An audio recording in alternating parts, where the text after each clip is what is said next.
really hold their feet to the fire and just say, hey, this is working or it's not, and what keywords are you using, and then talk about the negative keyword aspect, because then if not, you might just be getting those wonderful vanity measures that not a lot of us like to throw around and beat our chest that we're freaking awesome. We did all this great thing, and it means jack shit.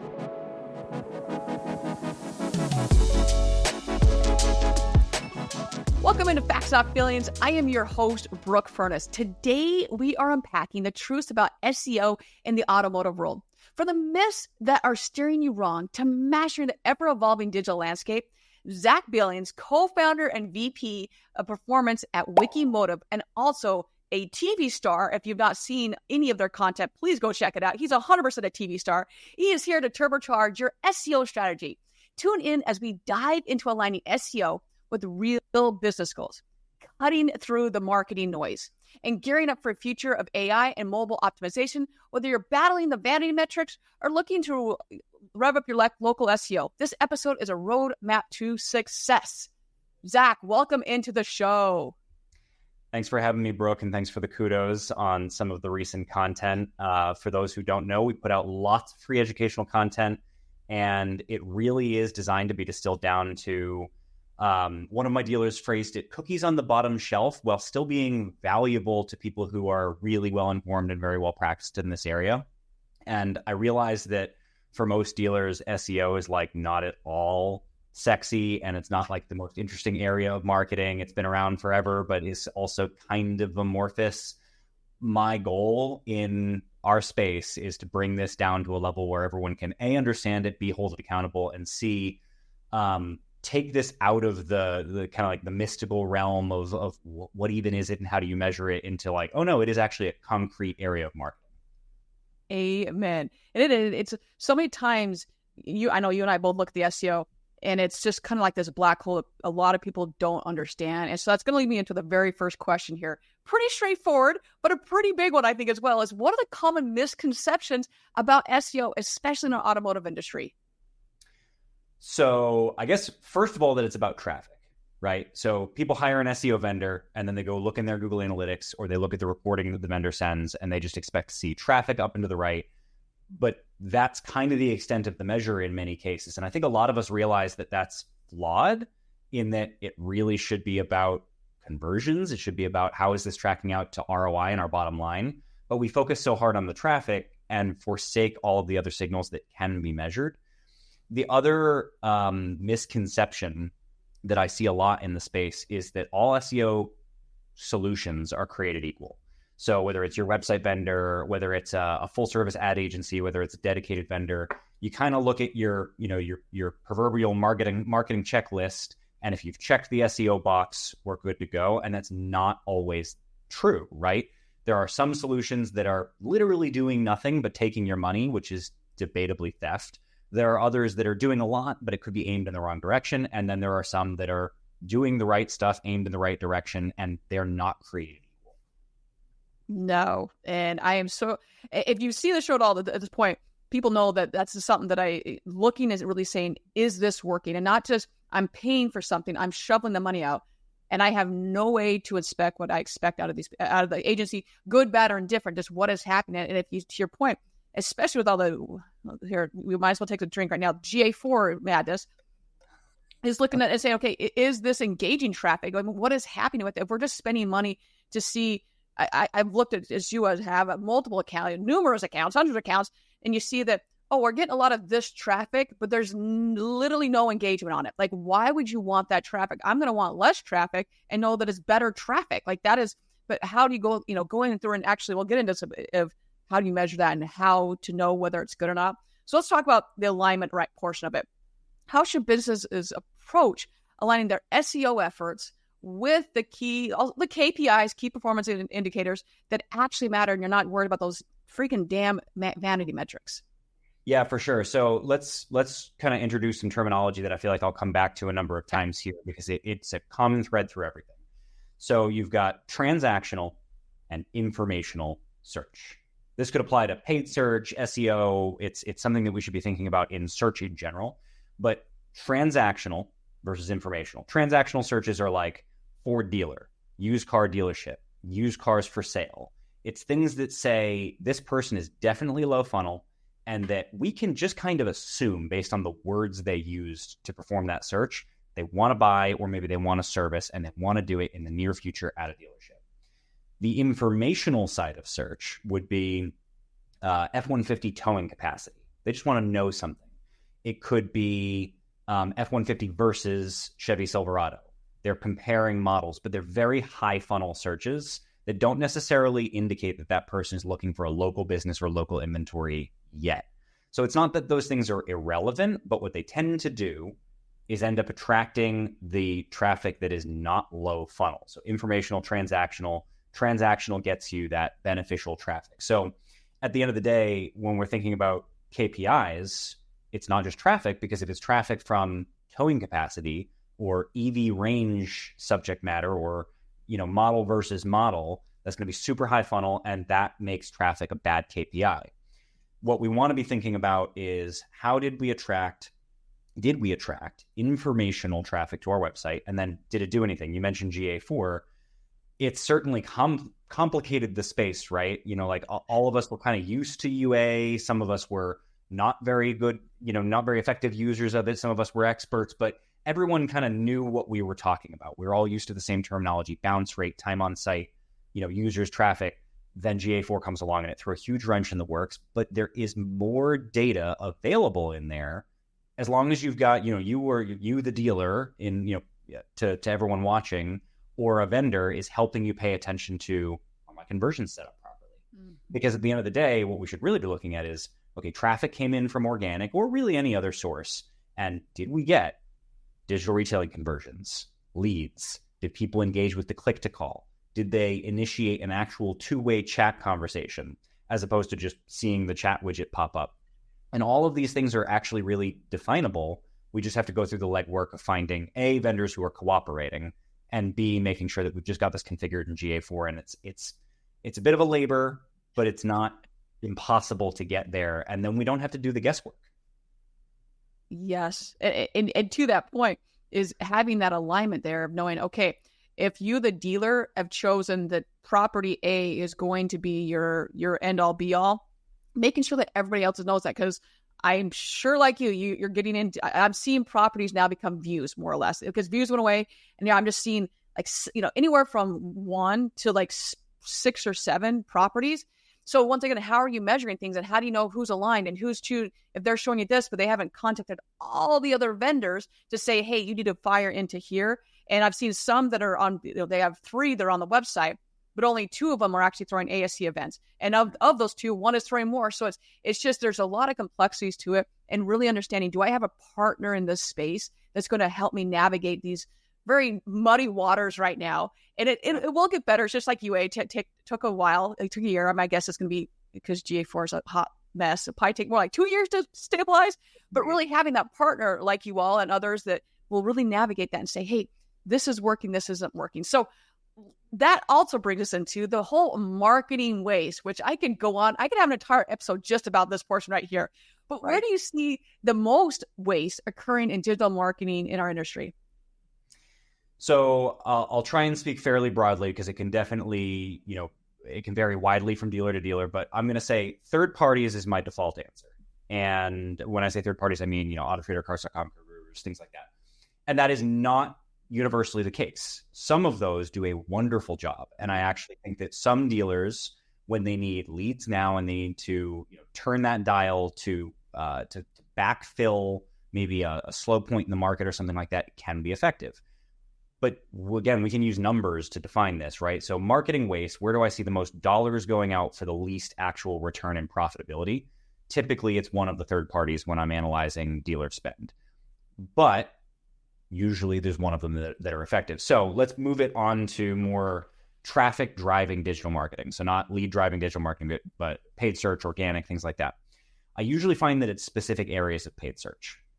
So when I say that, this can be difficult if you're not really well versed in it in the day-to-day for the dealers watching to pick this apart, but it's very doable at the end of the day if you know what signals to look at.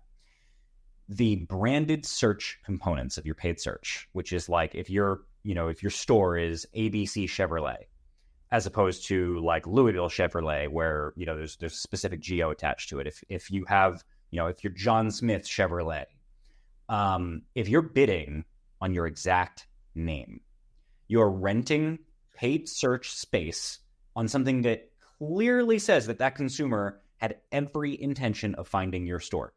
They're probably already an existing customer. They're probably an existing service customer. They know who they're trying to find.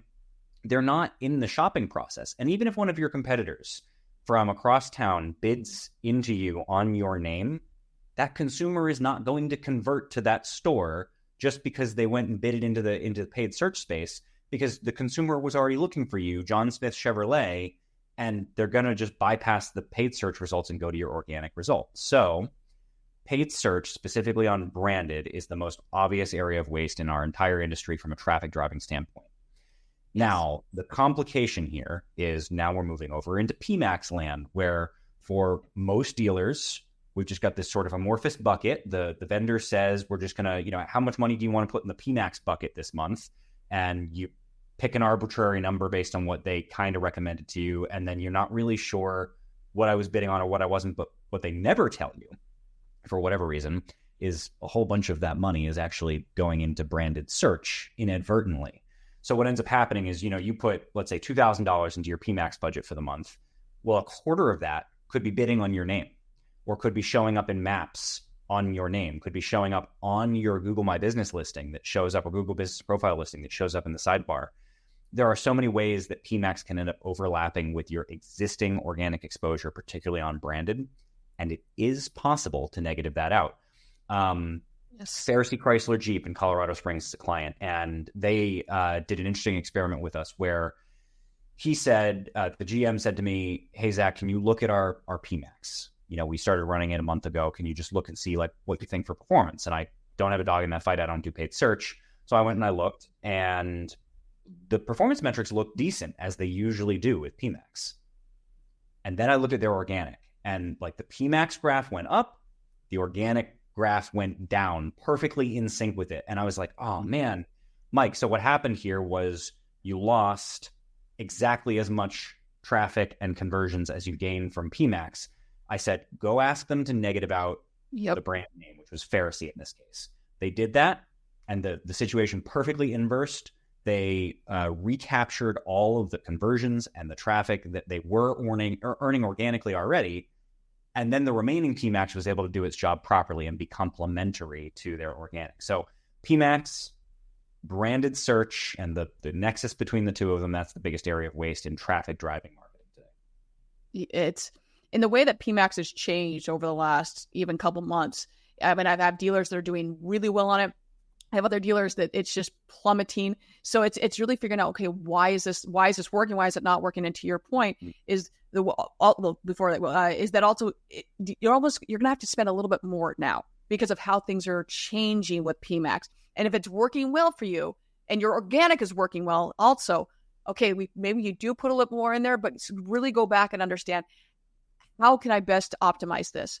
And to your point is that I don't think this gets talked about enough. I know I've talked about it a couple times, but I just think this needs to be said again.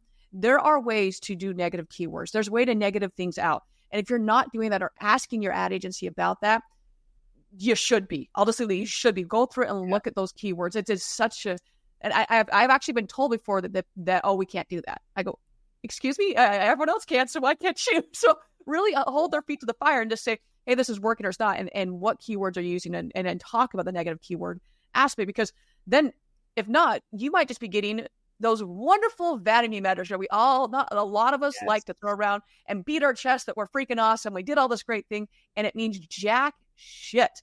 So with the, how can dealers then look at this and differentiate between those vanity metrics that are being thrown at them, bounce rate that doesn't exist anymore, don't get me started on that one, and the ones that actually contribute to the bottom line? Right. So do we want traffic or do we want leads? It's as simple as, if you really wanted to distill it down. And there's a difference. There is absolutely a difference. And at the end of the day, like, who even cares? Like some of the metrics that you can find in analytics or from other forms of marketing, if you're getting proprietary reporting, they can have degrees of value. And like, if you look at the whole picture, there's something in all of that. engagement metrics, time on page. So engaged sessions is engagement rate is kind of the inverse of bounce rate of old. So all of these things can give you hints as to what my marketing is or isn't doing, but all of it's guesswork and maybe a little bit needs some qualification. Conversions don't need qualification. If we have conversions correctly set up, and it's your hard conversion, I'm not talking about VDP views, I'm talking about, leads, chats, digital retailing conversions, etc. Those should be the measure, right? And those are the things that are not for vanity. Those are the things that are going to impact our bottom line. Those are names in the CRM that we can contact and get butts and seats to sell cars today. The other thing to think about is, particularly with traffic, in order to get more leads, you generally have to get more traffic. So let's look at SEO specifically.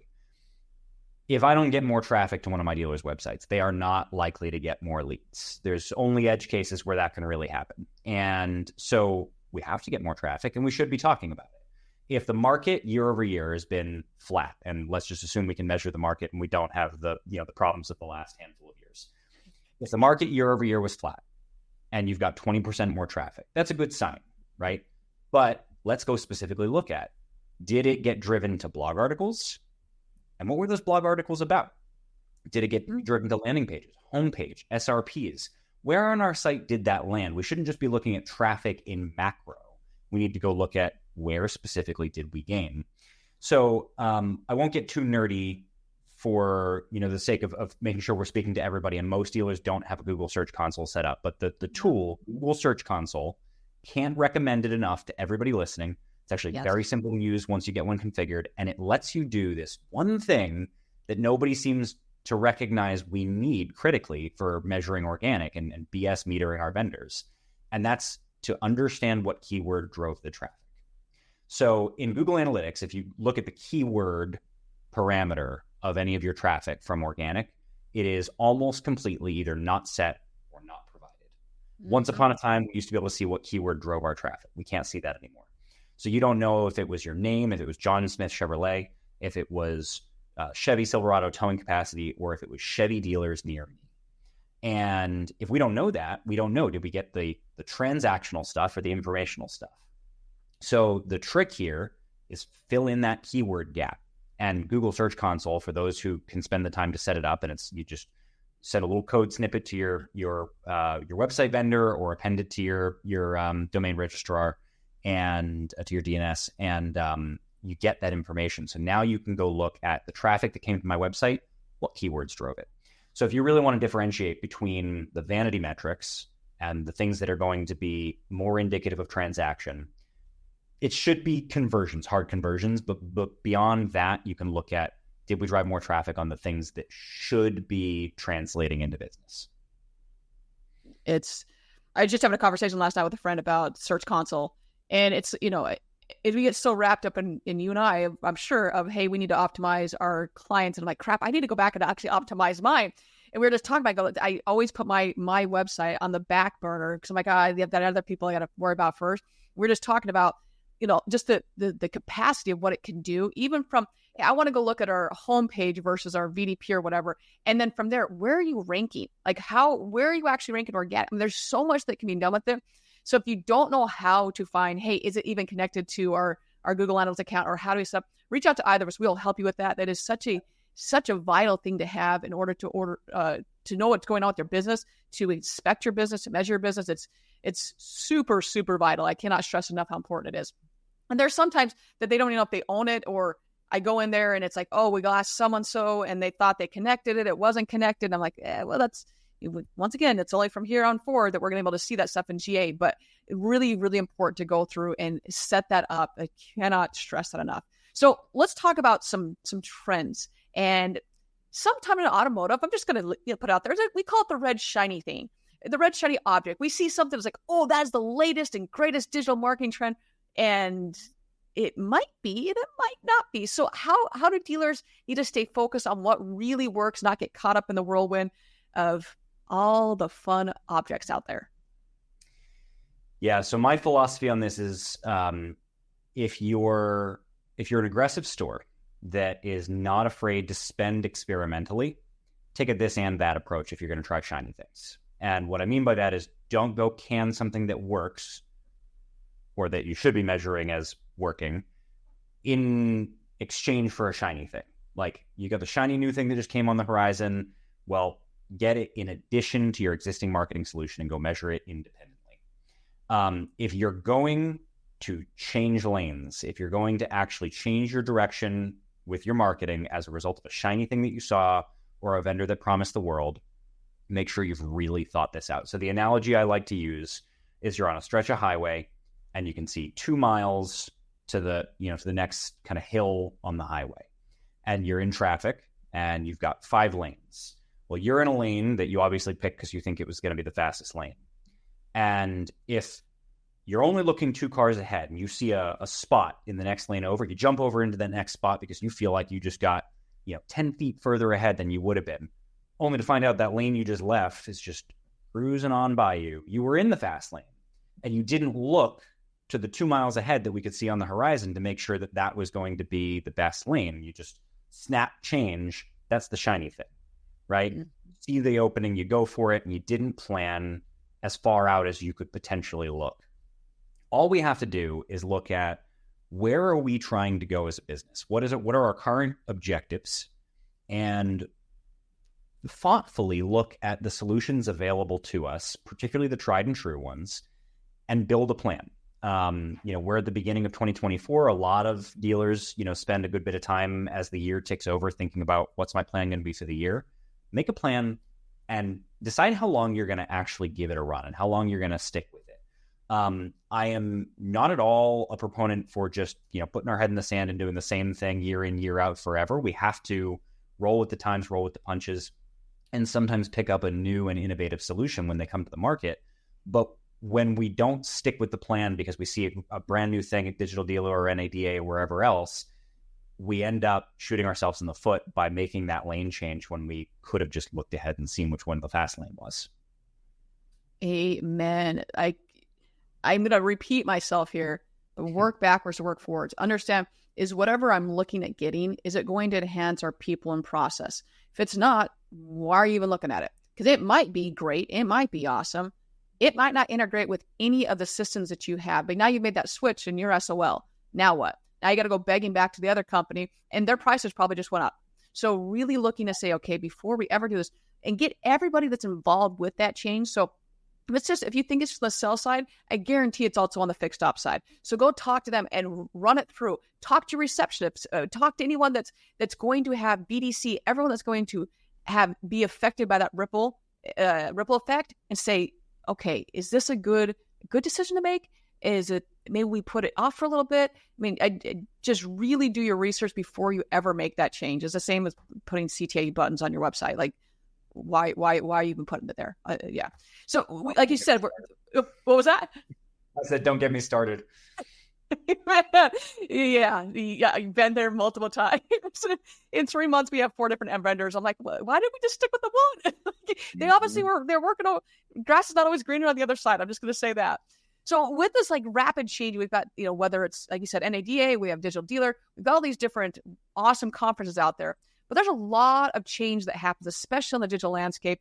And when it comes to Google likes to change their search algorithm a lot. We'll leave it at that, more than I would like them to change, but then all of a sudden that page that was number 1 isn't even showing up anymore. So how should dealerships adapt to the sudden changes in, I'll just say, search engine algorithms? Okay, so Google changes their algorithm on average multiple times a day, and major changes happen 1 to 2 dozen times a year for everyone listening.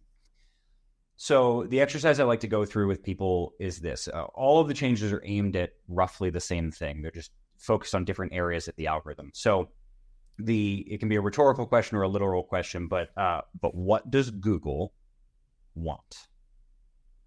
And the answer is, of course, they want to make more money, right? We all know that Google wants to make more money. We want to make more money. We all have kind of an aligned objective, but different ways of getting there. So in the last couple of years, Alphabet, Google's parent company, made 2/3 of their revenue from Google Ads. Okay, so Google wants to make money. The parent company Alphabet wants to make more money. They make it through Google Ads more than anything else. So how does Google sell more paid search? The answer, connect consumers with search results that they want to see, because that's how they keep their market share advantage. If they stop connecting people with results that they want, people go to Bing and Yahoo and DuckDuckGo and wherever else, right? So the only way that they hold up their market share advantage is to keep on being a great search engine to the end consumer. And by keeping up their market share advantage, they make more money. So that's the why. So all we have to do is keep on aligning our websites with what the consumer needs. And we will beat the algorithm every single time. What a lot of vendors spend a lot of time wrapped up in, what a lot of dealers spend a lot of time worried about, is how do I beat the next algorithm update? How do I know what's coming next? How do I know what that big algorithm update is going to be over the horizon? And am I going to get, hit really bad from it? Well, most of the time, if we just continue to align our content and our technical SEO and our configuration for our website, mobile optimization, et cetera, towards the consumer, the person who we're going to actually have engaging with our website, Google will reward us for that. So you will always get better search results. You will always have more uptick when each algorithm comes along, as opposed to each algorithm update comes along, as opposed to an impact, a negative impact, by just keeping your website being informative to consumers, not trying to game the system, fast, easy to navigate, clear and concise calls to action. Do these things across the board, Google will reward it. Yes. And I'm hoping that everyone was really paying attention to what you said there, because it's really important to understand what Google wants. So even like when they look at Google Business Profile, the whole thing is to keep you in their ecosystem. Like that's the whole point, is I want you to stay here.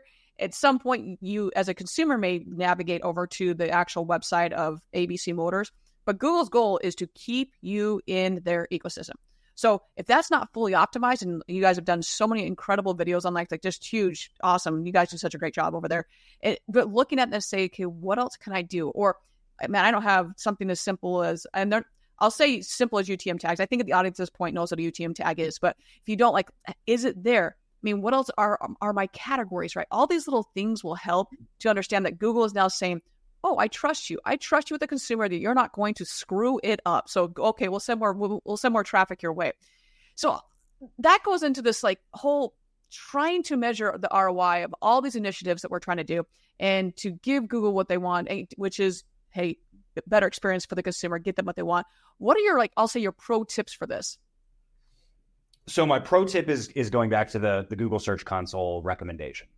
That's the kind of the secret that's not a secret, but that nobody seems to be leveraging it in our space, in our industry. And it's such a powerful tool to be able to BS meter your vendors and understand, is this working or am I just getting vanity metrics out of it? I'll give another one. So something that's happened a lot over the last few years is the market has been in this constant up and down, undulating motion. And what happens is each time it goes up, the vendor says, look at how good a job I did. And each time it goes down, the vendor says, well, it's the market, not my fault, right? And, every dealer listening to this has run into this with one of their vendors where things go up and you're not really measuring that hard. You're like, hey, look, I'm selling cars, I'm profitable, so I'm not going to give the vendor too hard a time. That's often what ends up happening. And then when things are down, you go, you can't just blame the market every single time. We're not here to make excuses. It can't just be the market every time things are not going well. We need to be beating the market. So there is a trick for BS busting this. And the trick is you go to a couple of different places that you can find this information. Anyone can hit me up afterward if they need tips on this. So inside of Google Ads, if you have access to your paid search account, your Google Ads account, there's a tool called Keyword Planner. It's under the tools section. What Keyword Planner does is it gives you the search volume for keywords. And there are other tools that use Google's API to pull this data in. So you can get this from a bunch of different resources, but it's the same thing. At the end of the day, you're trying to find how many people search for a keyword. So if you're a Ford dealer, and let's say you're in Cincinnati, you would take a collection of keywords that are transactional and representing Ford. So Ford dealership, Ford dealer near me, Ford F-150 for sale, Ford Explorer for sale, etc. Okay. We take a collection of keywords and then we say, just set the geography, the whole Cincinnati market, because you can do that in these tools. So you say, in the Cincinnati market, how many people search for this range of keywords? This sounds complicated, but it's actually very, very simple once anyone's done it once. And the output is you get the search volume for a window of time for the transactional keywords that matter to your store within your market. Now you don't have to take the vendor's word for it. It can also really help when you're having what seems like a bad month, and maybe it's literally just what the market is actually doing, because there is sometimes reality to that. So the example that I like to give is this. If you hire a vendor, in any Q4, beginning of Q1, the market's always at a low point, right? And then you try and measure them in the summer that follows that, the market will have always bounced upward. How do you know if that vendor got you a result, or if you just rode a tide that was rising along with all of the other dealerships? Obviously, you can look at your OEM reporting to know, did you gain market share? But that's not the whole picture. So if your search volume in your market went up 20% and your traffic and conversions went up 20%, you gained nothing. There was no material gain if that's what happened. If the market went up 20% and you gained 40%, that vendor deserves some credit. If the market was flat and you gained 20%, they deserve some credit. If the market was down 20% factually, according to the data, and you were at zero, that vendor deserves some credit. They actually gained you market share, even though you're looking at flat numbers in your comparison window. So that's the secret that I really want everyone to understand, is that there are real ways to measure the market, measure how we compare to it, and not having this guesswork in place can really break that wide open and tell us, is this vendor doing their job or not? Yes. And there's anyone, once again, if you're listening and you're trying to do this, like, just rewind this and listen and go through your AdWords and do it that way. I'll also say is that when you get into Search Console, is that you'll find, hey, I thought the traffic was being driven most by whatever. I looked at accounts, not even in automotive, but in automotive and outside automotive, and the number one way that people are getting through them was through Google Lens. Well, what the hell are you doing to optimize that? Because a lot of people aren't going to tell you that because they're not looking at that and knowing, hey, how is my traffic being driven to my site, and then what's happening there as well. It's just so key that you dive in to say, is this working, and is it working because the market's up? I mean, I'm sure that at this point you've heard, oh, the leads are down, the leads are down, the leads are down. Well, it's not, yes, they may be down, but that's kind of a cop-out in my mind. That's a cop-out because there's so many other ways the consumer is finding you. I always use my Kicks addiction here. Before I ever make the purchase on the Nike app, I have looked at 700 different videos on Instagram, Facebook, YouTube. I'm looking at blogs. I'm looking at articles. I'm looking at all these different things. But the way I actually get the shoe is Nike. Nike didn't serve up. I mean, they did, but I didn't really look at it because I was looking at other stuff. So how is the traffic getting to you? It's so key to understand it, because while leads might be down, well, once again, I just go back, that's a cop-out because there's so many other ways of people interacting, and it's incumbent on you to hold people accountable or get, a good partner like BZ Consultants Group to go through and look at these metrics for you to understand this is why the traffic is coming to your site. And it's super engaging. And that may not go on a lead, but that's because they're not ready to buy right now. And how are you then interacting and retargeting and talking to that customer and making that, I'll say, the informational content better. So I could not agree more on that. It's a bit of a hot button with me, Zach. I think you pushed it there a little bit. Okay, so let's go with technology now. So we've got this ever-changing technology out there. So how can businesses future-proof their SEO strategies? From a technology perspective, it would be to be careful. So again, looking at where Google is going and what they want is a big part of how we should be thinking about where technology meets search results in SEO. So, there's a lot of emergent components to this. You think about AI, for instance, and the role that it'll play. That's going to be another piece of the puzzle. But when you think about your website specifically and the implementation of technology, digital retailing is probably a great example of one of the problems that can come into play here if it's not carefully considered. So page speed is a big component of how Google grades a website. Why? Because a slow website is not appealing to a consumer. So it's not a result that Google wants to serve that person. So you might see a great demo for a digital retailing solution, or the OEM might be pushing one on. And you implement that on your website because either you have to or because the pieces of it seemed really appealing. But then if it tanks your website speed, or if there's things about it that didn't integrate well with the website platform, and so like buttons are misaligned, or like there's a button hovering randomly over something else, or, oh man, one thing that I've run into a whole bunch of times recently is a CTA sitting over the X button on like the popover that happens for the digital retailing solution. So like you can't X out of it. And it's like, I clicked on the CTA when I was on the VDP, and then I can't do anything from here. I literally have to leave the website and come back in to begin my process over again and not use the conversion method if I didn't want to actually follow through. That is a horrible user experience. And if you're blindly implementing technology and then you're not testing its effect and its usability on your website, it's a great way to tank your SEO in a hurry.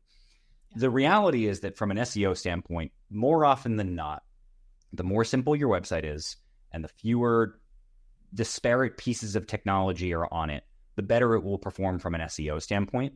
Now, we live in a world when we do need to be leveraging the technology available to us to enhance our options for consumers to convert. So I'm a proponent of chat and digital retailing and some of these other solutions when they're implemented very well and they're thoughtful and they can live constructively on the website for the benefit of the consumer and the store, and not, creating this interference and this friction that will both drag down user experience and your SEO in the process. Yes, I want to unpack that for a hot second here. So we talk about speed, and while that is important, you and I both know that there's a lot of crap that goes on our website that we just don't have control over it. Like the OEM is, and I'm not knocking the OEM, it's just what I'm saying is truthful, is that you have to have that on your website in order to be compliant. And all that does is slow down your website. So when you're looking at those, is it fast, is it slow? Understand what is fast in our industry versus other industries and other e-commerce sites. It's going to be we're grading on a scale here. It's And looking at that, I mean, the other one I've seen quite a bit, it seems, is the digital retailing tool is duplicating the same CTA. I don't know if you've seen this, but I've seen that on a couple different ones. And then if you're looking to say, is it working? Once again, please go through as if you're a consumer, bring in a bunch of just customers and do a panel to say, is this even a good experience? Because it's our baby. We don't want to get called ugly. I love it. Well, have you went through and seen how difficult it is for someone to actually do anything on your website? It's atrocious. That's why people are jumping. Or like you said, maybe it's taking 6 freaking months to load your site. Okay, that's a little, I don't care what industry, and that's just bad. So really looking at it to say, and then making sure I'll go back to the Google portion, are the metrics firing? Are those ASC events firing? Are they going through correctly? If not, once again, is this something you have to have? Or you don't have a choice? Or did I choose it because it was cool and other people told me that I should put it on my site? So just really, really looking at that. I want to jump into AI here. So if anyone doesn't know, you've done quite a few talks and speeches on AI, done some really good ones. I know Angus has been a part of that as well. And that it's so machine learning, AI is just really, really prevalent in today's world, obviously. I love it. It's great. But how do you see these technologies shaping the future of SEO for dealerships? Okay. So there's so much to talk about in this topic, but we'll it's try and show in itself. Yeah, it's right. It really is. And I like to say, like in the most recent production that we did all about SEO, pointed out like we could do a whole video just on AI and its impact in SEO. But let's distill this down a little bit. So AI has a place in automotive. It has a place in SEO. AI is not going anywhere. It's definitely going to continue to advance and find new use cases. However, we have to caution against its blind use and over trust in its capabilities, right? So there's a handful of things to think about here. First of all, AI it's a glorified word predictor. Very glorified in some cases. It does a good job when you know how to craft the prompt for it. But there has to be a human in the loop on usually both ends, but at least one end. So the input end is your prompt. It's the question that you came up with to get what you hope to get out of it. If you just blindly say to ChatGPT, for instance, write me a blog article about the Chevy Silverado, it'll write you a blog article about the Chevy Silverado. It will be, on that short prompt, kind of garbage.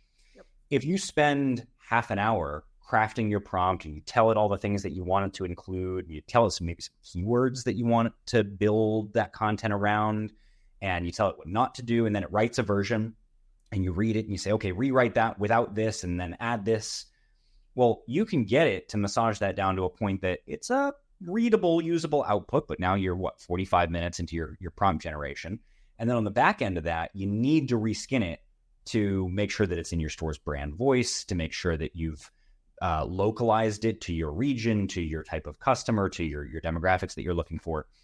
And so when you're all said and done on input and output and making sure that you took both ends of that and humanized it, would it have been faster and cheaper to have a writer, somebody who knows what they're doing with writing, just take the intent that you were hoping for and write you the piece of content?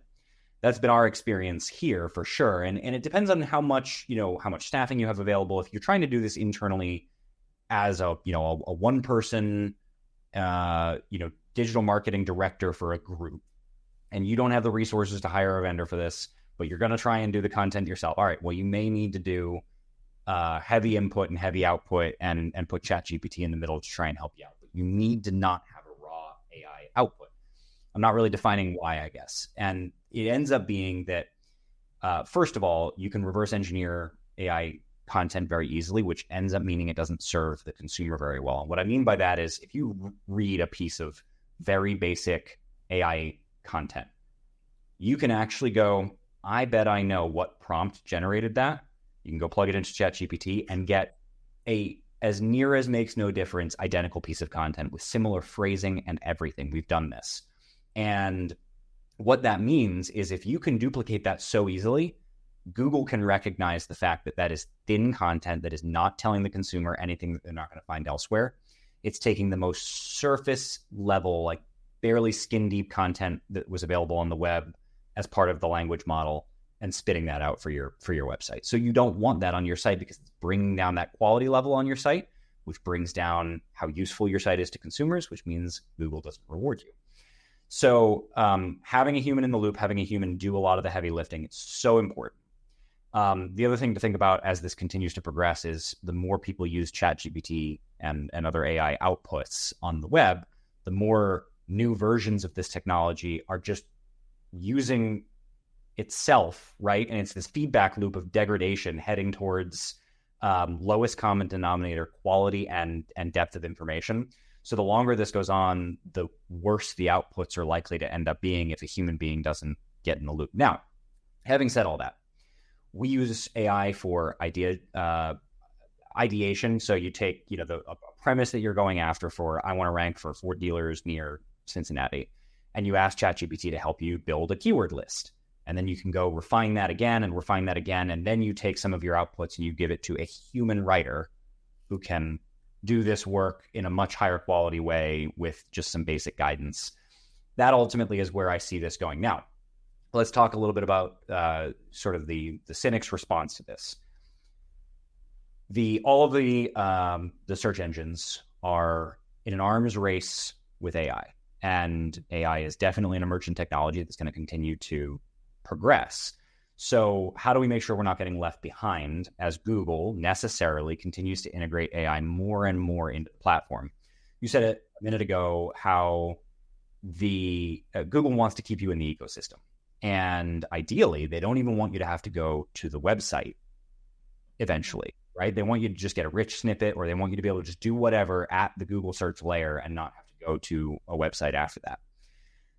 Automotive, for a much longer period of time than many verticals, is going to break that model necessarily, because you can't satisfy the intent of the searcher at the search layer. And what I mean by that is you can't provide a rich inventory searching functionality within Google anytime in the near future. Will they get there? Perhaps. But what you're not going to get in automotive, when someone is looking for F-150s for sale, you're not going to be able to serve a result using AI responses only. So Google's not going to build in ChatGPT conversational output or similar, Bard conversational output for automotive purchase intentions. And what that means is that we're always going to have to still take the consumer to our website to go interact with our F-150s or our Nissan Altimas or whatever it is, for them to be able to have that shopping experience. The same is true of scheduling service, if for no other reason than our industry is 10 years behind in technology. So we have iframed in service schedulers, and Google's not going to be able to integrate with those. So AI has a huge place in automotive's future, and from a research standpoint, it's going to rise right to the top. But from a transactional standpoint, don't overuse it, and don't assume that it's going to replace your website anytime soon. And to your point, for the love of all that's holy, do not copy and paste it in a public-facing format. A lot of people don't understand, and I think it was after maybe 2 years ago, I was talking to you and Angus about this, that there's a watermark there. And just because you can't see it doesn't mean it's not there. It's still there. It's the part of a watermark. You're not supposed to be able to see it. So if you're just copying and pasting it, and you didn't do your due diligence, one, to not copy and paste, and number two, to really go through, and I'm going to use your words as well, is to go and massage it and say, okay, this is what I want to say. This, no, it's not quite my tone yet. And done all of that, man, someone else is going to have something that's almost identical on their website if they're also posting. So just cannot stress enough how important it is to please do not copy and paste. It's one thing for ideas. It's one thing for a script. It's one because those are all a little different, but understand that when you copy and paste and just please don't. And I was talking with a dealer earlier that from it's not even zero result anymore. It's like when the AI pops up and says, this is what it's finding on whatever the thing you're searching. If your SEO sucks, you're not going to pop up there.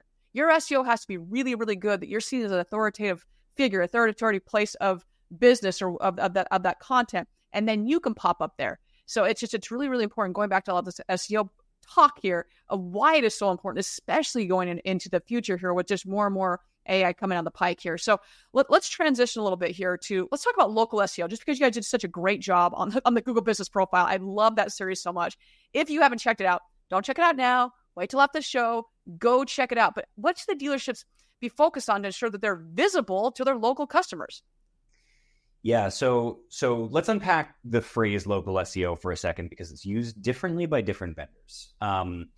I like to take it to mean GBP and the impacts of GBP, but it's often conflated into it could be golf courses near Atlanta and burger joints and local blogs and things like that. And the problem you run into there is you're deeply into that informational territory where there's no relationship with your location or your product, and so you get the wrong kind of traffic. Now, if we distill it down over to the GBP and the local listing side of the equation, the first thing that I want everyone to understand is that your impact in the map pack, ABC, that you see when you search yourself, from your showroom, and you're always an A, which is a totally false sense of security because it's not even real. It is super location based. So location, assuming you even qualified for the search. So if you search Ford dealers and you're a Chevy dealer, you don't qualify for the search. But assuming you qualify for the search, location is the number one factor, which means if you're the closest dealer as the crow flies to the searcher who's sitting there on their phone and they typed it in, you will be an A. If you are the second closest, you will be B, third closest C, fourth closest, you are not in the map pack. You have to go to the maps to find you. That is how it works. So within your brand, if you're an OEM, if you're a franchise dealer, within your brand, that's the equation. There's nothing else really to it from a local standpoint. Now, there are more opportunities, right? So used car dealers is a category within GBP. Used truck dealers, a category within GBP. Then there are a whole range of service categories, and you can potentially have a separated service listing to be able to maximize those and use as many of them as possible. I don't want to paint with too broad a brush because it does vary by use case and by market and by situation. But generally speaking, what you want to be doing is maximizing your use of your categories, because those are the next most powerful thing that you can control. Update your service areas and make sure that you're filling in your actual reasonable market. Don't get greedy and overreach. Don't only have your home city because you're limiting your opportunity. So fill in your service areas, fill in your categories. Make sure that if you do have a separated service and sales listing, that you use only sales categories in the sales listing, service categories in the service listing, because that will help separate the signals and get the most out of both. Doing that will help you show up in that ABC and help you qualify for more searches. But location will still be number one. The other things to think about, I mean, there are so many other factors, right? So make sure you've got good photos curated. Fill in your Q&A. Try to solicit more good quality reviews. Higher star rating and more of them is going to give you an edge. It's another factor. One of the things that you can certainly talk about, but it's very difficult to do in practice, is having keywords in your reviews. If people regularly use keywords that would be relevant to your search terms within the reviews, you can get an edge out of that. But I have yet to see a dealer actually have a process that can have any influence over what the customer actually says in their review at the end of the day. So I like to be realistic about this. There's the things that we can directly influence, and then there's the things that you can bang your head against the wall all day and you're just never going to be able to control it. We can control our categories. We can control our photos. We can control our service areas. We can definitely try to solicit for good reviews, and there's good technologies out there, good solutions out there that can help with that. Those are the things that they should focus on from a local SEO standpoint. And then if you're expanding the term local SEO to be content on the web, on your website and things like that, realize, dealers watching, that the term local SEO does not have an official meaning. Google does not define what that means. So you have to always ask the vendor, what are you doing and what does it accomplish when they say I do local SEO? Yeah, I love it so much. But I'll say as well, is just a tidbit out there. I actually started a template on this. Then don't just copy and paste it, but as a help to people answer reviews. Please don't put your name in a bad review. Like if you're answering that really bad review and you're putting that I'm, furnished BMW or whatever, ABC Motors, and here's all my information, all you're doing is helping that negative review be seen. So just little tidbits like that are really very quite helpful. And I see it all the time that what you don't want attached to your name is we're attaching to our name just because it's canned, and we're just going to keep doing it. And it makes such a difference. And I'll say as well is that I've dealt with groups that are in the same parking lot, and the one actually had more reviews, and yet it seemed to keep tanking for some reason. And we were adding photos. Well, what we had to do is we had to put extra photos in that one to level out. So understand, okay, we might be doing everything correctly, but maybe you need to do just a little bit more. So just really investigate and understand how it's being done. And for the love of Ollie Holy, I will also say, own your Google business profile and see how many people have access to it. If you've got 20 people that have access to it, it is a matter of time before it goes rogue. Like something is going to happen. So limit that as much as you can to the people that only need access to it. Please, please, please, please, please. Let's mention something else on that real quick. Yeah. So the thing that we run into more than anything else is what you were just saying, which is like wrong information finding its way into the GBP listing. Like all of a sudden my hours are wrong or my phone number is wrong. Like my name won't stick with what it's supposed to be. It went into a different listing. So the number one thing to look for is exactly like you said. It's look for your users, and for the dealers watching, look specifically for, do you have like vendor users in there? Because they might be pushing through the API information at a regular cadence that's just continuously overwriting whatever you were putting in there. And that's okay if that's the vendor that's supposed to be responsible for keeping the information up to date. But so often we'll come into the picture and we're trying to help our dealer like wrangle the situation, and there's some vendor that they didn't even think was pushing something that's just shoving that information back in there and overwriting everything. So 100% audit those users, minimize them, and then do that for your Google Analytics and your Google Search Console. And if you ask me, fire any vendor that doesn't give you ownership of that thing. Yes, you and I are on the same page on that one. I understand GA4 is a little different. I get that. Just make sure, ask the question with GA4. God forbid something happens, we go a different direction. Do I own this data? If they tell you no, run. So just say run. That's all I'm going to say to that. All right, I want to wrap up with mobile optimization here. Obviously, this is a very, very big portion on when it comes to SEO, when it comes to things for dealerships. But from your standpoint, how big is it for the SEO landscape for dealerships? It's very important. From an SEO standpoint, you almost don't even have to think about it from that direction, right? And it's for the same reason as what we've been talking about with like, what does Google want? Well, they want consumers to have a good user experience. Well, if more than 50% of our users are on a mobile phone, we have to make sure that that experience is the one that we're thinking about the most. So like we sit in the showroom, general managers, GSMs, I'm talking to you, you sit at the podium and you're on your desktop looking at your website. Please pull out your phone and look at it that way instead.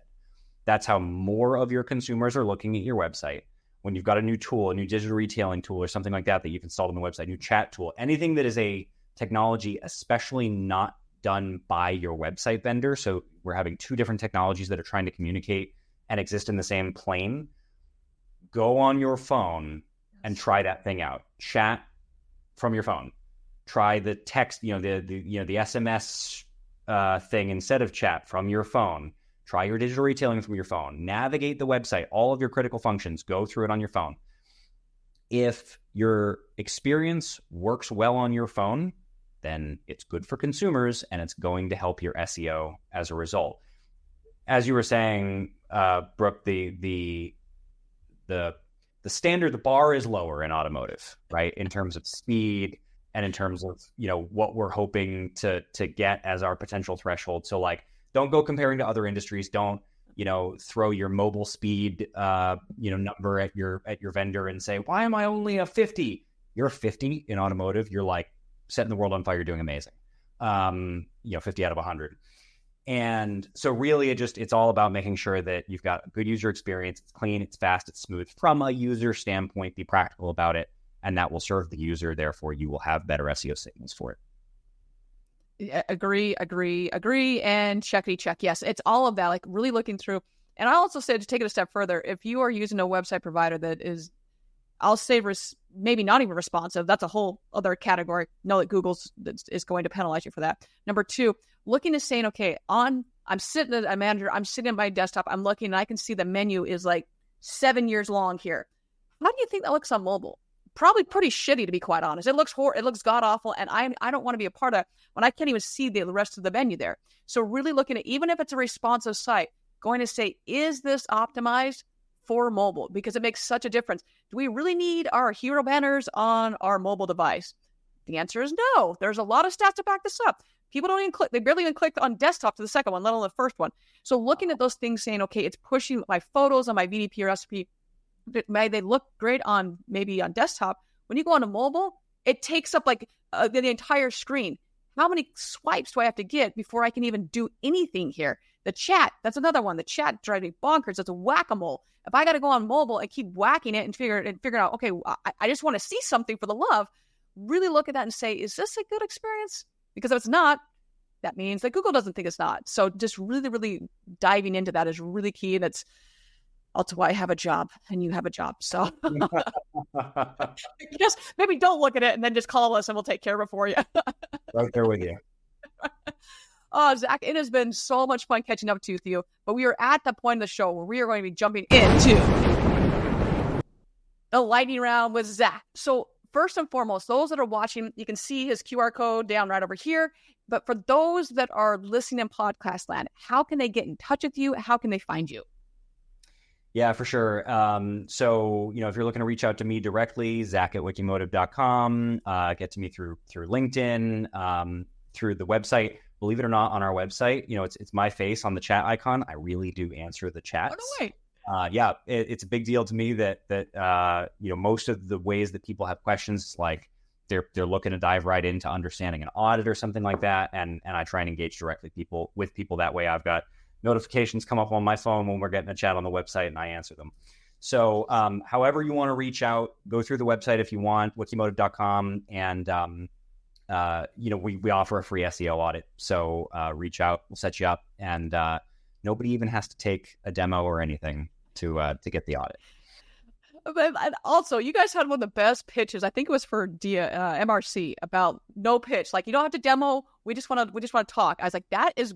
I think it wasn't for MRC that you guys did that. Yeah. Yep. No pitch, just a conversation, or a conversation without the pitch, I think was how we phrased that. And it's better that way. It really is. I saw that. I recently reached out to Summer. I was like, this is awesome. This is like the best one I've ever seen. This is so great. But yeah, it really is. So just reach out to them if you have any questions, and obviously from a business standpoint as well. So let's go with the name of the show is Facts, Not Feelings. So whether it's in your daily life or it's in your personal or professional life, how are you distinguishing facts from feelings?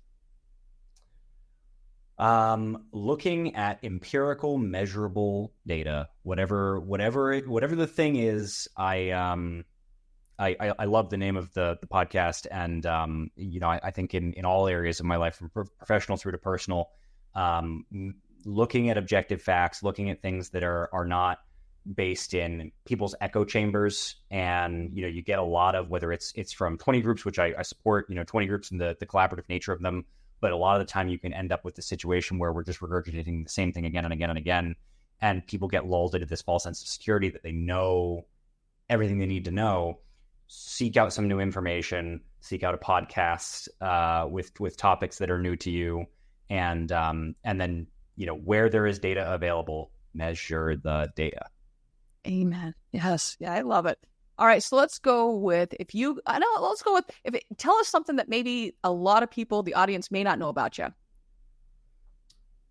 I'm a space nerd. So funny anecdote. We were at which one was the one, Palm Beach? That was MRC. MRC. Not this most recent one. The year before, the NASA SLS, the big rocket that came after the space shuttle that they've been developing for billions of dollars for years now, was delayed, was finally slated to go up while we were in Palm Beach. And that was 200 miles north of the conference. And, it's right on the water. And so I had been thinking about taking a late night Uber after the conference, after cocktail hour ended, getting up there to try to see the launch. I had never seen a launch in person before. And I was like, I'm not going to make it up. There's no way. It burnt out at the end of one of these conferences. And so I sat on the beach and I'm just watching the live stream on my phone. And there's this huge window of time that it can potentially launch. And Angus and one of our clients came down to the beach. They'd been hanging out, and they were like, "What are you doing out here?" I'm like, "Watching the live stream. I'm looking north. I'm waiting to see the speck on the horizon, see if I can see it." And they were like, "Why don't you come up to the hotel room?" I was like, "No, I won't be able to see it." He was like, "The hotel room faces north." So there's a video somewhere of Angus filming as you see the glow on the horizon, and I'm moving out. And I'm going to see this video. Holy crap, I didn't know this. Yeah, I'll have to find it and send it over to you. Our client commented at the time, he was like, "I had no idea that you even knew what rockets were, and here I am losing my shit on the balcony of the hotel room." I was reading that answer. I go, I could see that actually. I could see that you're totally one freaking genius. But I was like, I could see that. That's really cool. That is awesome. I definitely didn't know that one on that. That's really cool. All right, let's round it out with, if you could have any superpower, what's it going to be? Telekinesis. So moving things with your mind, or I prefer with the Force. Big Star Wars. And so, grew up when I was young enough, when no one was looking, I was totally that guy that's bend the spoon. I don't have the Force, it turns out. So yeah, telekinesis all day long. There's a lot of good superpowers, but moving stuff with my mind would be the way. Man, I would like that as well. That'd be really cool. I just oh man, I don't need to get up to change the camera, to change whatever. I'm like, I can just move with my mind. This would be fantastic. Well, Zach, thank you so much for being on the show. So appreciate everything that you all are doing. And you, Wikimotive, everyone over there. You guys are such a great team over there. Just thank you for your insight. This has been such an informative episode, so I just cannot thank you enough. And for everyone, you know the drill at this point. Find a way to serve today. Find a way just to better someone's life. It could be opening a car door. It could be a kind smile. Just do something that's going to make someone's day just a little bit better. And with that, everyone, we will see everybody next week.